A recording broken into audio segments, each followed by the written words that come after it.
പുട്ടിൻ്റെ കൂടെയും കഞ്ഞിയുടെ കൂടെയൊക്കെ കൂട്ടാൻ പറ്റുന്ന തേങ്ങാക്കൊത്തൊക്കെ ഇട്ട് വരട്ടിയ നല്ലൊരു കടല വരട്ടിയത് എങ്ങനെ ഉണ്ടാക്കുന്നതെന്ന് നോക്കാം. വീഡിയോസൊക്കെ ഇഷ്ടമാവണേ എല്ലാവരും ഒന്ന് ലൈക്ക് ചെയ്ത് സബ്സ്ക്രൈബ് ചെയ്ത് സപ്പോർട്ട് ചെയ്യണേ. ഞാനിപ്പോൾ ഇവിടെ കടല ഉപ്പിട്ട് വേവിച്ച് വെച്ചേക്കുന്നുണ്ട്. ഇത് വേവിച്ചതിന് ശേഷം ഒരു 200 ഗ്രാമൊക്കെ കാണും. ഇനി ഒരു ചീനച്ചട്ടി വെച്ച് ഇതിലോട്ട് വെളിച്ചെണ്ണ ഒഴിച്ചു കൊടുക്കാം.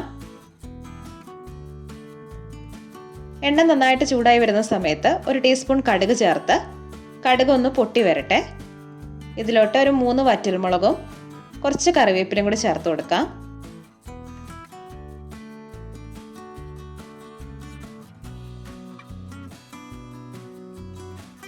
ഇതിലോട്ട് കുറച്ച് തേങ്ങാക്കൊത്തും കൂടി ചേർത്ത് കൊടുക്കാം. ഈ തേങ്ങാക്കൊത്ത് എന്തായാലും ചേർത്ത് കൊടുക്കണം. നമ്മൾ ഈ കടലയുടെ ഇടയ്ക്ക് ഈ തേങ്ങാക്കൊത്ത് കടിക്കുമ്പോൾ നല്ലൊരു ടേസ്റ്റാണ്. ഇനി ഇതിലോട്ട് ഒരു 5-6 അല്ലി വെളുത്തുള്ളി ചതച്ചതും ഒരു ചെറിയ കഷ്ണം ഇഞ്ചി ചതച്ചതും കൂടി ചേർത്ത് കൊടുക്കാം. ഒന്ന് ഇളക്കി കൊടുക്കാം. ഇഞ്ചിയും വെളുത്തുള്ളിയൊക്കെ നന്നായിട്ട് മൂത്ത് വരുന്ന സമയത്ത് ഒരു 2 മീഡിയം സൈസ് സവോള, ഒരുപാട് ചെറുതായിട്ടുമല്ല ഒരുപാട് വലുതായിട്ടുമല്ല, അങ്ങനെ കട്ട് ചെയ്തത് ചേർത്ത് കൊടുക്കാം. നന്നായിട്ടൊന്ന് ഇളക്കിയെടുക്കാം.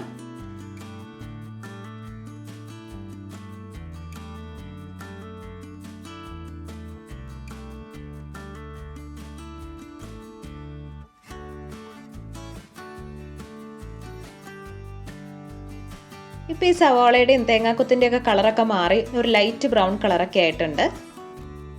നന്നായിട്ട് തന്നെ വഴന്ന് കിട്ടിയിട്ടുണ്ട്. ഈ സമയത്ത് ഇതിലോട്ട് വേണ്ട പൊടികളൊക്കെ ചേർത്ത് കൊടുക്കാം.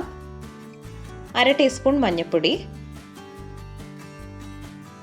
1 ടേബിൾ സ്പൂൺ മല്ലിപ്പൊടി, 3/4 ടേബിൾ സ്പൂൺ മുളക് പൊടി, 1/2 teaspoon chicken masala. Chicken masala ഇല്ലെങ്കിൽ ഗരം മസാല ആയാലും മതി. നന്നായിട്ടൊന്ന് മിക്സ് ചെയ്തെടുക്കാം.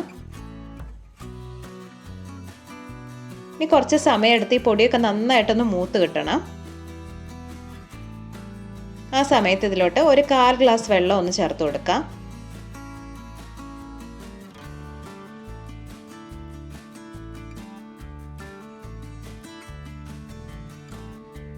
ഇനി ഇതിലോട്ട് നമ്മൾ മുന്നേ ഉപ്പിട്ട് വേവിച്ച് വെച്ചേക്കുന്ന കടല ചേർത്ത് കൊടുക്കാം.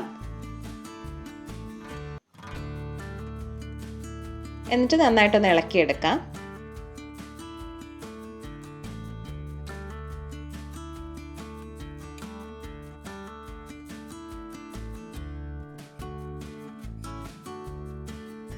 ഈ സമയത്ത് നമ്മളിതിൻ്റെ ഉപ്പൊക്കെ നോക്കി, നമ്മൾ മുന്നേ ഉപ്പിട്ട് വേവിച്ച് വെച്ചേക്കുന്ന കടല ആയതുകൊണ്ട് ഉപ്പ് ചേർത്തിട്ടില്ല പിന്നെ. അപ്പോൾ ഈ സമയത്ത് ഉപ്പൊക്കെ നോക്കി പാകത്തിന് വേണ്ട ഉപ്പ് ചേർത്ത് നന്നായിട്ടൊന്നുകൂടി ഒന്ന് ഇളക്കിയെടുക്കാം.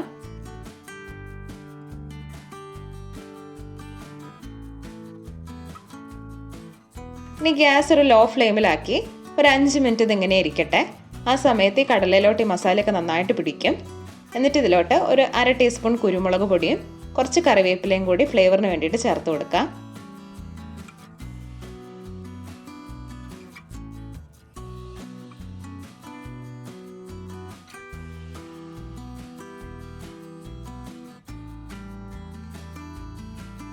ഇപ്പം നമ്മുടെ കടല വരട്ടിയത് റെഡി ആയിട്ടുണ്ട്. അപ്പോൾ എല്ലാവരും ഒന്ന് ട്രൈ ചെയ്ത് നോക്കിയിട്ട് ഫീഡ്ബാക്ക് അറിയിക്കണം. Thank you.